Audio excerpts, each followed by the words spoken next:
Hello ആർമീസേ, ഇതിൻ്റെ പുതിയ സ്റ്റോറിയുടെ love you for ever എന്നാണ്. അപ്പം നമുക്ക് സ്റ്റോറിട്ട് പോകുന്നതിന് മുമ്പ് കുറച്ച് ആൾക്കാരെ പരിചയപ്പെടാനുണ്ട്. ഇതാണ് മാളേക്കൽ കുടുംബം. ഈ കുടുംബത്തിലുള്ള എല്ലാവരും നിൽക്കുന്ന പരിചയപ്പെട്ടാലോ?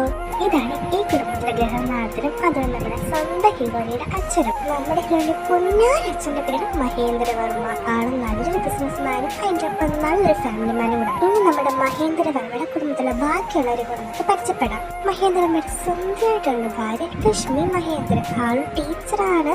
ആളെ കുറിച്ചാണ് ഭയങ്കര ക്യൂട്ട്. അത് ഭയങ്കര ലവ്യാണ്. അത് മാത്രമല്ല അവർക്ക് 2 പെൺമക്കളുണ്ട്. അവരെ കൊണ്ടൊക്കെ പരിചയപ്പെടാം. മഹേന്ദ്രവർമ്മയുടെ ലക്ഷ്മി വർമ്മയുടെ പൊന്നാര ഒന്നാമത്തെ പുത്രിയാണ് അരുണി. ആളെ കുറിച്ച് വേണമെങ്കിൽ ഭയങ്കര പാവം. അതുപോലെ അച്ഛൻ്റെ അമ്മയുടെ പാവം കുഞ്ഞെന്നുമാണ് അറിയപ്പെടുന്നത്. പിന്നെ ആളുടെ ജോലിച്ച ടീച്ചറാണ്. ഈ പൊന്നാര ചേച്ചിക്ക് ഒരു പൊന്നാരനെ തേടി ഈ കുടുംബത്തെ തന്നെ വികൃതിയാണ് ആളെന്നൊക്കെ ഒന്ന് പരിചയപ്പെട്ടാലോ? ഇതാണ് ഞാൻ പറഞ്ഞിരിക്കാൻ തരും മഹേഷ് വർമ്മയുടെ ലക്ഷ്മി വർമ്മയുടെ 2ാമത്തെ പുത്രി നന്ദന. ആളെ കുറിച്ച് പറയുവാണെങ്കിൽ കുടുംബത്തിലെ കാന്താനും അതുപോലെ വായടാണ്. ആളെ കുറിച്ച് ആണെങ്കിൽ ആള് പഠിക്കാൻ ഡിസൈനിങ്. പിന്നെ നമുക്ക് നേരെ കഥയിലോട്ട് വരാം. കഥയുടെ തുടക്കം തന്നെ കാണിക്കുന്ന ഒരു പെണ്ണ് കാണലാണ്. അച്ഛാ, എനിക്ക് സഹോദരൻ ഒറ്റയ്ക്ക് സംസാരിക്കണം. ആയിക്കോട്ടെ, മോന് സമ്മതമല്ലേ? മോളെ എന്നാ മോനെയും കൊണ്ട് നമ്മൾ റൂമിൽ പോകും. അച്ഛാ എന്നാ വന്നോളൂ. അതെ, കാത്തിലിട്ട് പോകുന്നതിന് മുമ്പ് ഈ വന്ന ചെറുക്കനാരാന്ന് അറിയണ്ടേ? ഇനി ഞാൻ പറഞ്ഞു തരാം. ഇതാണ് ഗൗതദേവ്. ആളെ കുറിച്ച് ജോബ് ഡോക്ടറാണ് ആള്. ആളുടെ ഫാമിലി എന്ന് പറയാൻ അച്ഛൻ, അമ്മ, പിന്നെ ബ്രദേഴ്സാണ് ആൾക്കുള്ളത്.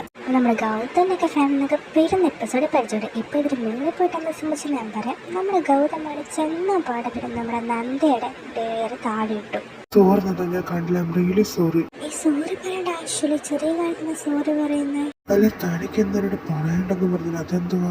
അത് ഗൗതമേട്ട ഏട്ടനെല്ലാവരും പറഞ്ഞു ഇതിന് സമ്മതമല്ലെന്ന്. അതെന്താ, തനിക്ക് വേറെ ആരുമായിട്ട് ഇഷ്ടമാണോ? ഗൗതത്തിന് നന്ദ അങ്ങനെ നോക്കുന്നത് കണ്ടപ്പോ തന്നെ ഗൗതത്തിന്റെ കാര്യം കേട്ട് നന്ദയ്ക്ക് വേറെ ആരും ഇഷ്ടമാണ്. അത് പിന്നെ അത് താഴെ പറയണ്ട. എനിക്ക് കാര്യം മനസ്സിലായി. പിന്നെ ഞായറുടെ കാര്യം വളർത്താൻ എനിക്ക് ഇഷ്ടമാണ്. പിന്നെ തന്നോട് ഞാൻ കാര്യം ആവശ്യമില്ല. വേറെ ഇത് വിചാരിക്കുന്നത് ഇല്ല ഗൗതമേട്ട. ഏട്ടൻ ചോദിച്ചു. അത് പിന്നെ ഞാൻ അതൊക്കെ ഒന്ന് ഹഗ് ചെയ്തോട്ടെ. താൻ വളരെ വിചാരിക്കില്ല. എന്റെ ഫസ്റ്റ് പെണ്ണാണ്. ഞാൻ ആദ്യമായിട്ട് കണ്ട പെണ്ണാൻ താന. അതുകൊണ്ടാണ്. അത് പിന്നെ അതോടെ ഞാൻ അത്രയോട് ഫ്രണ്ടായിട്ടുള്ള ഇതിലാണ് ഞാൻ ചോദിച്ചത്.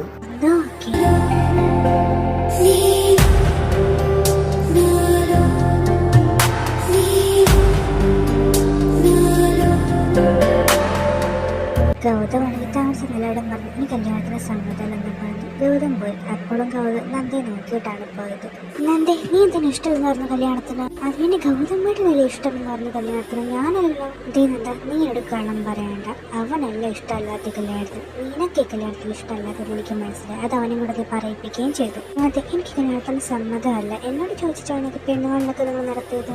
ഇവിടെ എന്തോ ചേച്ചി അനിയത്തിയായിട്ടൊരു പ്രശ്നം അല്ല. ഇവിടെ പെണ്ണുകളങ്ങനെ ഉണ്ടായിരുന്നു. ഇപ്പൊ ഈ വന്നയാൾ ആരാന്ന് ചിന്തിക്കണ്ട, ഞാൻ പറഞ്ഞു തരാം. ഇതാണ് അരുൺ ദേവ്. ആളെ കുറിച്ച് എല്ലാ വിളി ആൻഡ് ഹോട്ട് ആൻഡ് സ്വീറ്റ്. അരുണയുടെ നല്ലൊരു ബെസ്റ്റ് ഫ്രണ്ടാണ്. ആളുടെ ജോബ് ആ ഒരു പ്രൊഫസറാണ്. വലിയൊരു കാര്യം എന്ന് വെച്ചാൽ നമ്മുടെ നന്ദയുടെ ക്രഷാണ് ആള്. നമ്മുടെ നന്ദഗോപെന്ന് പറഞ്ഞത് എനിക്കാണ് ഇഷ്ടം. വേറെ ആരും അത് അരുണാണ്. അരുണേട്ട, ഇവളെ കാണാൻ നല്ല ഒളിച്ചെടുക്കാണ്. അവക്ക് അവനെ വേണ്ട. അതാണെന്ന പരിപാടി. അവർക്ക് ഇഷ്ടമല്ലെങ്കിൽ നിർബന്ധിക്കുന്നത്. അങ്ങനെ പറഞ്ഞു വെക്കാനായിട്ട് ഇവർക്ക് ആർക്കും എന്നെ മനസ്സിലായില്ലേ? ഏട്ടാ എന്നെ മനസ്സിലായില്ല. അരുണേട്ട, നിങ്ങൾ ഇവിടെ സപ്പോർട്ട് ചെയ്ത് ഇങ്ങനെ ആക്കുന്നത് കേട്ടോ. ആയിക്കോട്ടെ മേഡം. ഇതൊക്കെ ഇവിടെ അരുണേട്ട. ഇനി സാരി കടങ്ങുന്നുണ്ട്. അടിപൊളിയായിട്ടുണ്ടോ? Thank you. ഇത് ചേച്ചി എങ്ങനെ കാണാൻ സുന്ദരിയായിട്ടുണ്ട്. അതെങ്ങനെ? താങ്ക് യു ചേച്ചി.